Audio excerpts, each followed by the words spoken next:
हाँ, तो हम क्या करेंगे, कंप्रेशनल स्ट्रेस की बात करेंगे। ठीक,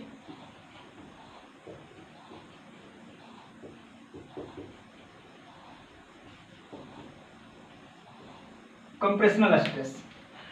तो कंप्रेशनल स्ट्रेस में अगर हम बात करें तो जिस प्रकार से टेंसाइल स्ट्रेस मतलब टेंशन में जो था, क्या था, वो जो फोर्स थे आपस में, वो क्या कर रहे थे, फोर्स क्या था, प्रेशर जो एग्जर्ट हो रहा था उस पर क्या हो रहा था कि वो अपार्ट मतलब क्या कर रहे थे, दूर की ओर, पुल अपार्ट, दूर की ओर क्या कर अपने आप को वो अप्लाई हो रहे थे। तो इसका मतलब वहां पे साफ यह पता चल रहा था कि इसका मतलब वो जो बाहर की ओर जा रहा, आउटवर्ड डायरेक्शन की ओर जा रहा है, इसका मतलब वो उस पे जो सिग्मा 3 जो मिनिमम प्रिंसिपल स्ट्रेस था वो अप्लाई हो रहा था ओवरऑल, और उसका जो सिग्मा 3 था क्या हुआ, नेगेटिव होगा। लेकिन कंप्रेशनल स्ट्रेस में क्या होता है कि जो फोर्स होते हैं वो apply in same direction, apply in same direction, ठीक, sorry, apply in opposite direction. ये सेम डायरेक्शन, ये अपोजिट डायरेक्शन, एक ईस्टवर्ड लग रहा है तो एक वेस्टवर्ड लग रहा है। हाँ, उसमें भी क्या था, force apply in opposite direction but outward. इसमें क्या है, apply in opposite direction but inward, और इनवर्ड की ओर रहता है, इसको क्या कहते हैं, पॉजिटिव कहते हैं।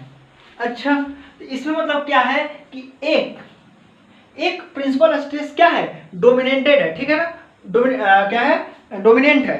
तो वो कौन सा प्रिंसिपल स्ट्रेस डोमिनेंट होता है इसमें, तो इसमें सिग्मा 1 जो स्ट्रेस होता है, मैक्सिमम प्रिंसिपल स्ट्रेस जो होता है वो क्या होता है, डोमिनेंट होता है। मतलब इसमें जो बॉडी पे फोर्स अप्लाई होता है कंप्रेशनल में, वो क्या होता है, सिग्मा प्रिंसिपल स्ट्रेस, सिग्मा जो प्रिंसिपल स्ट्रेस है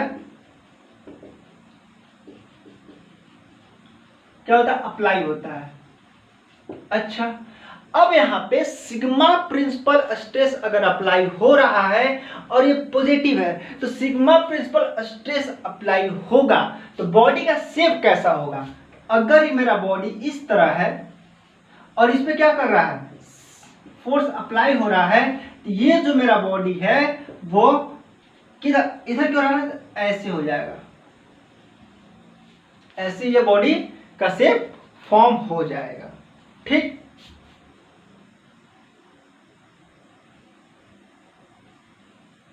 इस तरह का बॉडी क्या हो जाएगा, शेप फॉर्म हो जाएगा।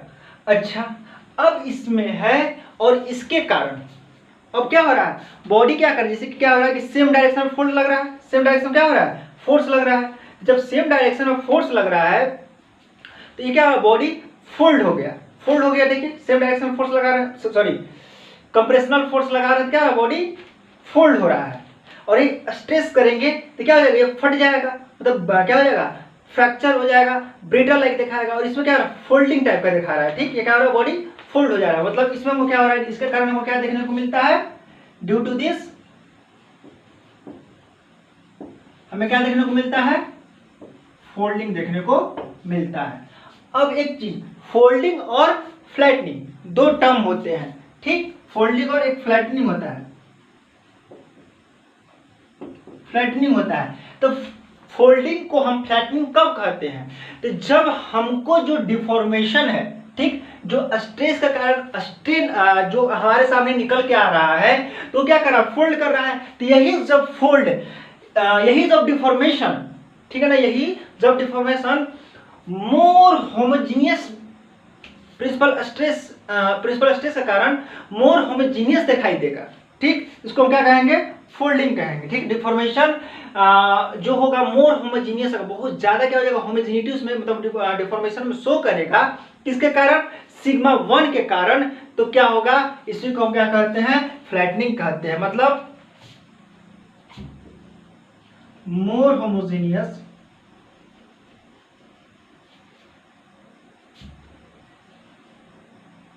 Deformation due to sigma 1, sigma 1 के कारण मोर होमोजीनियस डिफॉर्मेशन हमको देखने को मिलेगा। इसको क्या कहते हैं हम? फ्लैटनिंग का नाम देते हैं इसी कॉन्सेप्ट को। अच्छा,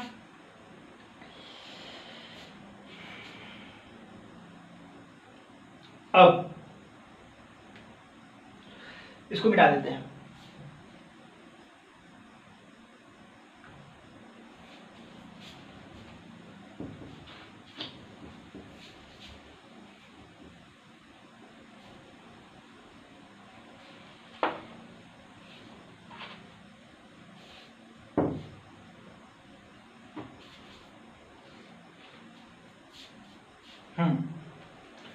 अब शेप बना देते हैं। सबसे पहले यहाँ पे ये मेरा शेप हो गया, इस तरह का फॉर्म हो गया।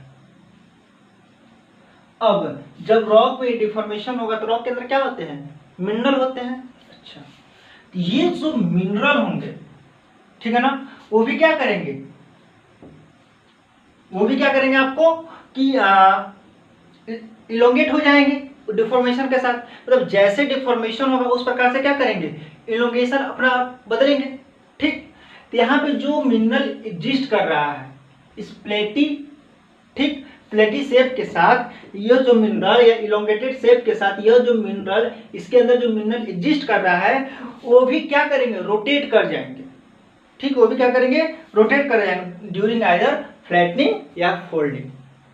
सिंपल सी बात यहाँ पे ये है कि मान के चलिए कि इसके अंदर जो मिनरल एग्जिस्ट करेगा, मतलब ये था और इसके अंदर बहुत सारे मिनरल थे, हमने ले लिया, तो ये भी क्या करेंगे? जैसे ही क्या करेगा कि इस पे कंप्रेशनल फोर्स अप्लाई होगा, तो या तो ये फोल्डिंग बनाएगा या तो फ्लैटनिंग बनाएगा, या तो ये फोल्डिंग का शेप देगा या तो फ्लैटनिंग का शेप देगा। तो जैसे ही या तो फोल्डिंग या फ्लैटनिंग देगा तो उसके अंदर के जो मिनरल है वो भी क्या करेंगे? रोटेट कर जाएंगे। रोटेट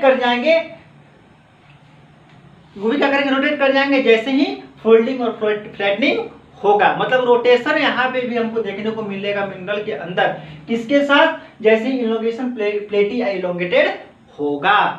अब यहाँ पे बात आता है कि मिनरल का जो रोटेशन होगा यह किधर होगा? मतलब किस डायरेक्शन में होगा? कि जिधर फोर्स लग रहा है उसके अलोंग होगा या जिधर इलोंगेशन हो रहा है उसके अलोंग होगा। दो कॉन्सेप्ट आता है कि मिनरल का ये जो इसके अंदर जो मिनरल है इसका जो इलोंगेशन है, या तो कहे इसके रोटेशन का जो इनिशियल से फाइनल जो इसका जो ओरिएंटेशन होगा वो अलोंग द कंप्रेशनल फोर्स की ओर होगा कि अलोंग द क्या होगा? अलोंग या जिधर जो प्लेट है या ये बॉडी का जो शेप जिधर इलोंगेट हो रहा है उधर होगा। ठीक, यहाँ पे इंपॉर्टेंट बात आता है कि कंप्रेशनल के टर्म में जो एग्जिस्टिंग मिनरल होता है, ठीक, या तो वो normal to the principal axis, principal compressional force, normal to the principal compressional force, या अलोंग टू द इलोंगेशन, जिधर इलोंगेशन हो रहा है उसी के अलोंग, मतलब जिधर एक नया शेप फॉर्म हो रहा है, जिधर इलोंगेशन को देखने को मिल रहा है उसी के अलोंग क्या करेगा? मिनरल का फॉर्म हो जाएगा, या perpendicular to the compressional stress के अलोंग होगा। तो ये टॉपिक लिख लेना चाहिए कि जो एग्जिस्टिंग मिनरल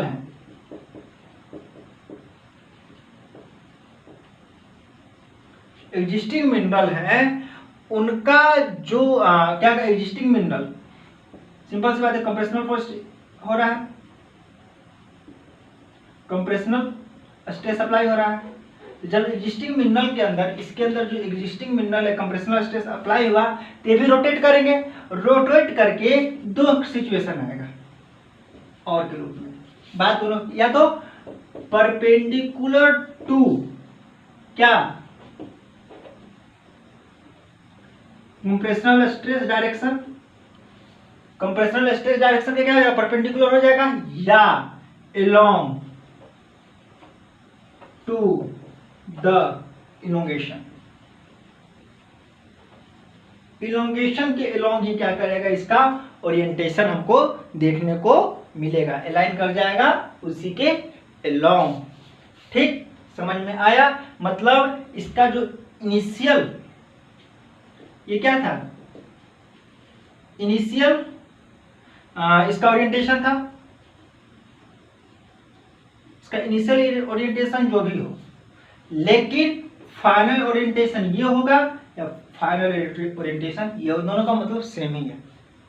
ठीक, बस कहने का तरीका डिफरेंट हुआ है। मतलब इसका इनिशियल और इसका फाइनल ओरिएंटेशन इस प्रकार से हमको देखने को मिनरल के अंदर। अगर ऐसा भी देखने को, अगर कोई मिनरल उठाए और हमको देखने के अंदर मिल गया तो हम कहेंगे कि उसके अंदर कैसा फोर्स अप्लाई हुआ है, तो कंप्रेशनल फोर्स, उसके कंप्रेशनल स्ट्रेस उसके अंदर क्या हुआ है, अप्लाई हुआ है। ठीक, और इसके कारण इस स्ट्रेस के कारण क्या हमको मिलता है, तो फोल्डिंग टाइप का फॉर्म हमको देखने को मिलता है। और टेंसाइल में कैसा देखने को मिला था, तो फॉल्टी या फ्रैक्चर टाइप का ब्रिटल लाइक फ्रैक्चर हमको देखने को मिलता था। और यहाँ पे वो क्या देखने को मिला, डक्टाइल लाइक फीचर हमको देखने को मिलेगा। ठीक, अब आगे बढ़ते हैं। लास्ट जो है डेरिवेटिव स्ट्रेस का पार्ट, शियर स्ट्रेस। ठीक, शियर स्ट्रेस के बारे में जानते हैं। अच्छा, इसको मिटा दें। हाँ, तो सबसे पहले शियर स्ट्रेस पढ़ने से पहले एक रिलेशन हम लोग लिनिएशन और फोलिएशन का जान लेते हैं कि कैसे होता है। बाद में फिर इसको आगे क्या करना, क्लासिफिकेशन ऑफ मेटामॉर्फिज्म में भी पढ़ना है। लेकिन सबसे पहले यहाँ पे एक छोटा सा शॉर्ट टर्म पे जान लेते हैं लिनिएशन और फोलिएशन का क्या टर्म, क्या रिलेशन होता है, क्योंकि शियर स्ट्रेस में इसका कहीं ना कहीं अप्लाई होता है। ठीक, तो सबसे पहले जान लेते हैं small term lineation and foliation. अच्छा, तो लिनिएशन एंड फोलिएशन, ये लिनिएशन जो होता है वो लीनियर फीचर दिखाता है, क्या करता है, लीनियर फीचर दिखाता है। फोलिएशन जो होता है प्लेनर फीचर दिखाता है। ठीक, अच्छा,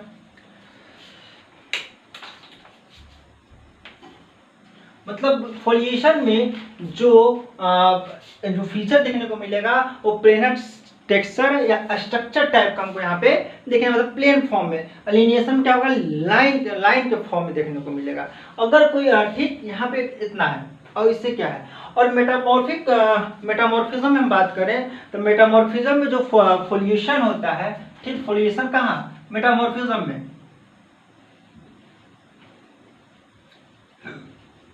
मेटामॉर्फिक फोलिएशन मतलब क्या क्या, मेटामॉर्फिक फोलिएशन क्या क्या दिखाता है, क्लीवेज सीक्वेंस में लिखते हैं। जैसे उसका क्या होता है, प्रेशर इंक्रीज करते जाता है, क्लीवेज के बाद सिस्टोसिटी और निसोज टाइप का स्ट्रक्चर हमको देखने को मिल जाता है। जैसे जैसे एलोंग इधर जाएंगे क्या हो जाएगा, प्रेशर मेरा क्या होता है, स्ट्रेस मेरा इंक्रीज होते जाता है। और इनके बीच में जो लेयर्स होते हैं क्या होता है, इस फोलिएशन मतलब क्लियरिंग, प्लेन क्या हो, लेयरिंग हो। तो जैसे जैसे जाते हैं गैप जो होता है दो प्लेन के बीच में कहीं ना कहीं हमको देखने को मिलता है। कहें तो सिंपल सी बात, इसमें जो दो प्लेनर फीचर के बीच का जो गैप होता है 10:0 होता है, इसमें कुछ होता है पार्शियली होता है, इसमें थोड़ा थोड़ा होता है, मतलब देखने को मिलता है। और बाकी सब फीचर हैं जिसको हम क्लासिफिकेशन ऑफ मेटामॉर्फिज्म में पढ़ेंगे।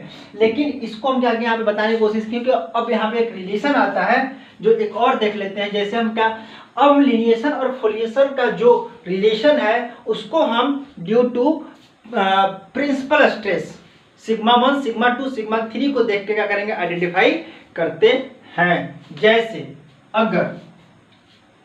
अगर sigma 1 greater than sigma 2 greater than sigma 3, principal stress 3 होता, सिग्मा 1, सिग्मा 2 और सिग्मा 3। तो sigma 1 is greater than sigma 2 is greater than sigma 3, क्या नाम देते हैं, इसका मतलब यह डिनोट करता है कि अगर ये तीनों है मतलब बोथ लिनिएशन एंड फोलिएशन उस बॉडी के अंदर हमको देखने को मिलेगा। अच्छा, अगर सिग्मा 1 बराबर सिग्मा 2 है, सिग्मा 1 बराबर सिग्मा 2 है ग्रेटर देन सिग्मा 3 है, यहाँ पे देखिए मैक्सिमम प्रिंसिपल स्ट्रेस और इंटरमीडिएट क्या इक्वल है, लेकिन ये दोनों जो है बड़ा है मिनिमम प्रिंसिपल स्ट्रेस से। तो इसका मतलब इसके अंदर हमको लिनिएशन देखने को मिल रहा है, फोलिएशन देखने को नहीं मिलेगा।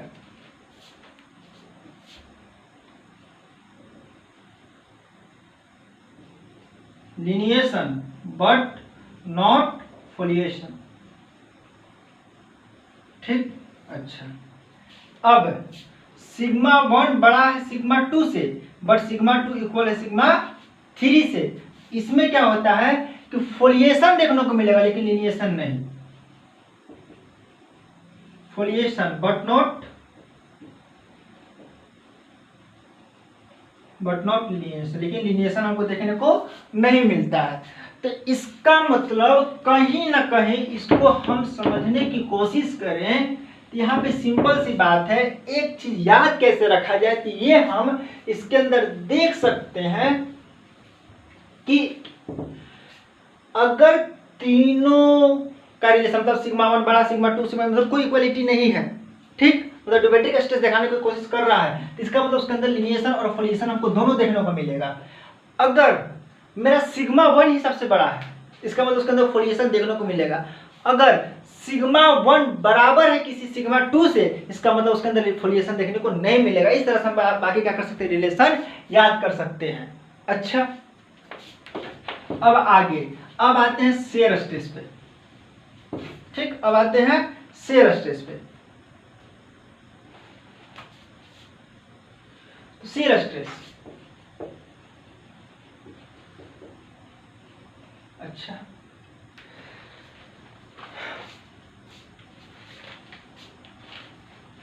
अब इसमें क्या होता है कि सबसे पहले प्लेन है,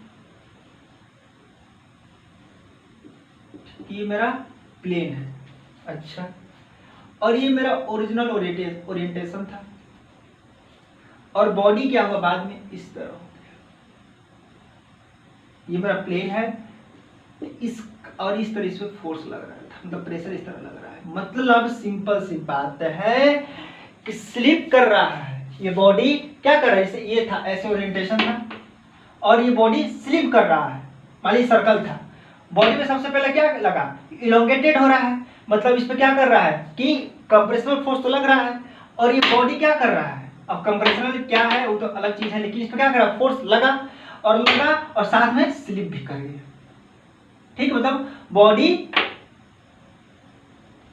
स्लिप कर रहा है, बॉडी क्या कर रहा है, स्लिप कर रहा है, किसके अलोंग, प्लेन के अलोंग, और बॉडी रोटेट भी कर रहा है, बॉडी रोटेट भी कर गया और अपनी जगह से स्लिप भी कर गया। ठीक, मतलब शियर स्ट्रेस में क्या काउज होता है, causing slip along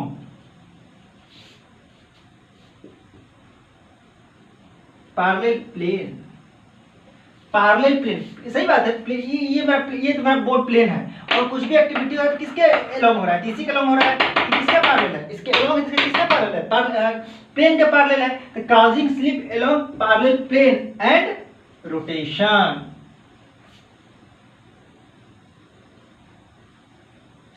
parallel plane और रोटेशन के along क्या कर रहा है, स्लिप हमको दिखाने की कोशिश यहाँ पे कर रहा है।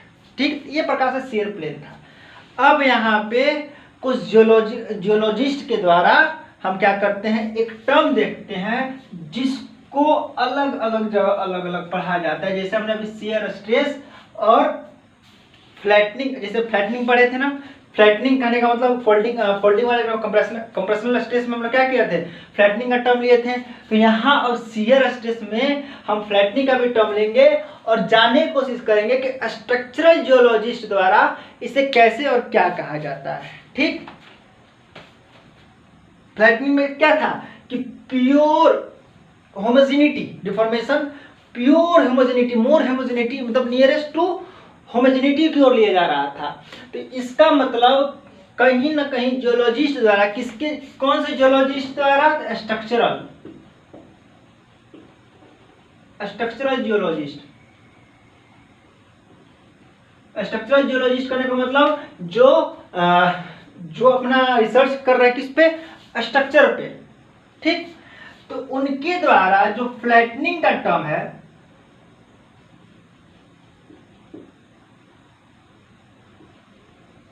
फ्लैटनिंग का जो टर्म है, उनके अनुसार फ्लैटनिंग जो है वो प्योर स्ट्रेस है। अच्छा, और शियर जो है वो सिंपल स्ट्रेस है, सॉरी, हाँ सिंपल। फ्लैटनिंग जो है वो प्योर शियर है, और शियर जो एक सिंपल शियर के हमारे सामने आता है, ठीक। अच्छा, फ्लैटनिंग जो है उसको प्योर शियर का नाम देते हैं और शियर को सिंपल शियर का नाम देते हैं। अच्छा, इन फ्लैटनिंग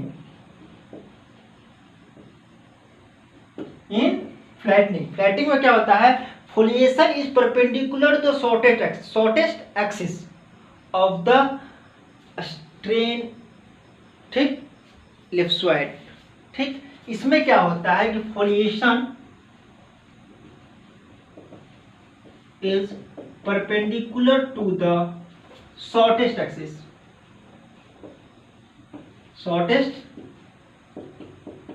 फ्लैटनिंग में फोलिएशन जो होता है परपेंडिकुलर होता है शॉर्टेस्ट एक्सिस के, ठीक। और क्या बॉडी जो फ्लैटनिंग में क्या था कि बॉडी क्या था, इलिप्सॉइड या तो कहें इलोंगेशन टाइप का क्या कर रहा था, स्ट्रक्चर हमको क्या कर रहा था कि एक बार हाँ स्ट्रक्चर कहें या फॉर्म कहें हमको देखने को मिल रहा था। तो फ्लैटनिंग में जो फोलिएशन होगा, ठीक, वो क्या होगा, परपेंडिकुलर शॉर्टेज एक्सिस, मतलब जो फोलिएशन देखने को मिलेगा ऐसे, मान के चलिए क्या है, फोलिएशन मतलब प्लेन चलो एक दो ऐसे, मतलब ये फोलिएशन है, अगर शॉर्टेज एक्सिस का डायरेक्शन ऐसे है, फोलिएशन इसके परपेंडिकुलर होगा। अच्छा, और सिंपल शेयर में अगर हम बात करें, ये सब फीचर है पता करने का, मतलब रॉक के अंदर आ गया कि कैसे पता करेंगे ये फ्लैटनिंग का प्रॉपर्टीज कहेंगे या सिंपल शेयर की बात करेंगे। सिंपल शेयर में अगर हम बात करें, सिंपल शेयर में अगर बात करें तो जो फोलिएशन होता है, foliation is at non orthogonal, मतलब नॉन परपेंडिकुलर, छोड़ो ना इसलिए एट, अच्छा, नॉन ऑर्थोगोनल